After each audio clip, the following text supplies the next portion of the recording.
আসসালামু আলাইকুম। লক্ষ লক্ষ লোক আজকে এখানে হাজির হয়েছে, পথে ঢেউয়ের মতো লোক আসছে। সারা বাংলাদেশ জুড়ে কোটি কোটি মানুষ আজকে এই মুহূর্তের জন্য অপেক্ষা করছে। তারা তাকিয়ে আছে হাদির কথা শোনার জন্য। আজকে বিদেশে যারা আছে বাংলাদেশি, এই মুহূর্তে তারাও হাদির কথা জানতে চায়। প্রিয় ওসমান হাদি, তোমাকে আমরা বিদায় দিতে আসি নাই এখানে। তুমি আমাদের বুকের ভেতরে আছো এবং চিরদিন বাংলাদেশ যতদিন আছে তুমি সকল বাংলাদেশির বুকের মধ্যে থাকবে। এটা কেউ সরাতে পারবে না। আমরা আজকে তোমাকে প্রিয় হাদি বিদায় দিতে আসিনি। আমরা তোমার কাছে আমরা ওয়াদা করতে এসেছি। তুমি যা বলে গেছো সেটা যেন আমরা পূরণ করতে পারি, সেই ওয়াদা করার জন্য আমরা একত্র হয়েছি। সেই ওয়াদা শুধু আমরা নয়, পুরুষানুক্রমে বাংলাদেশের সব মানুষ পূরণ করবে। সেই ওয়াদা করার জন্যই আমরা তোমার কাছে আজকে এসেছি, সবাই মিলে যে যেখানে আছি। আমরা তোমার যে মানব প্রেম, তোমার যে ভঙ্গি, মানুষের সঙ্গে উঠা বসা, তোমার যে রাজনৈতিক দৃষ্টিভঙ্গি, সবাই প্রশংসা করছে। সেটা আমরা মনে প্রাণে গ্রহণ করছি, যে এটা যেন আমাদের মনে সবসময় জাগ্রত থাকে, আমরা সেটা অনুসরণ করতে পারি।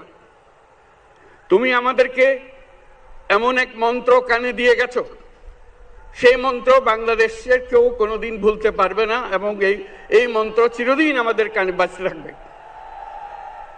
সেই মন্ত্র বাংলাদেশের বড় মন্ত্র হয়ে আমাদের জাতির সঙ্গে সংযুক্ত থাকবে। তোমার মন্ত্র ছিল চলো বলবীর চির উন্নত মমশির। এই উন্নত মমশিরের যে মন্ত্র তুমি দিয়ে গেছো, সেটা বাংলাদেশি সন্তানের জন্মলগ্ন থেকে যতদিন সে বেঁচে থাকবে নিজের কাছে বলবে চল বলবীর চির উন্নত মমশির, আমাদের শির কখনো নত হবে না।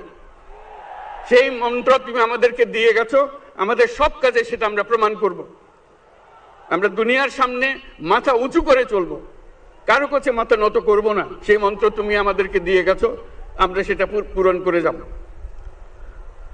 প্রিয় হাদি, তুমি নির্বাচনে অংশগ্রহণ করতে চেয়েছিলে এবং সেই নির্বাচনে অংশগ্রহণ করতে গিয়ে নির্বাচন কিভাবে করতে হয় তারও একটা প্রক্রিয়া জানিয়ে গেছে আমাদেরকে। সেই প্রক্রিয়া যেন আমরা সবাই মিলে গ্রহণ করি, যে কিভাবে প্রচারণা কার্য চালাতে হয়, কিভাবে মানুষের কাছে যেতে হয়, কিভাবে মানুষকে কষ্ট না দিয়ে তার বক্তব্য প্রকাশ করতে হয়, কিভাবে বিনীতভাবে মানুষের কাছে আসতে হয়, সবকিছু তুমি শিক্ষা দিয়ে গেছো। আমরা এই শিক্ষা গ্রহণ করলাম, আমরা এই শিক্ষা চালু করতে চাই। আমরা সবাই আমাদের জীবনে আমাদের রাজনীতিকে এই পর্যায়ে নিয়ে আসতে চাই, যাতে হাদি আমাদের জীবনে স্পষ্টভাবে জাগ্রত থাকে। হাদি, তুমি হারিয়ে যাবে না, তুমি কোনোদিন কেউ তোমাকে ভুলতে পারবে না। তুমি যুগ যুগ ধরে আমাদের সঙ্গে থাকবে, আমাদেরকে তোমার মন্ত্র পুনঃ পুনঃ মনে করিয়ে দেবে, আমরা তোমাকে মনে করিয়ে দেব চলবীর উন্নত মমশির। আমরা সেই মন্ত্র নিয়ে আজকে সামনের পথে এগিয়ে যাব। তোমাকে আমাদের সবার পক্ষ থেকে তোমার সঙ্গে ওয়াদা করলাম, আজকে তোমাকে আল্লাহর হাতে আমানত রেখে গেলাম। আমরা সব সময় তোমার কথা স্মরণ রেখে জাতির অগ্রগতির পথে চলতে থাকবো। ধন্যবাদ সবাইকে। আসসালামু আলাইকুম। ভিডিওটি ভালো লাগলে লাইক কমেন্ট শেয়ার করবেন এবং পরবর্তী ভিডিও পেতে চ্যানেলটি সাবস্ক্রাইব করবেন। ধন্যবাদ সবাইকে।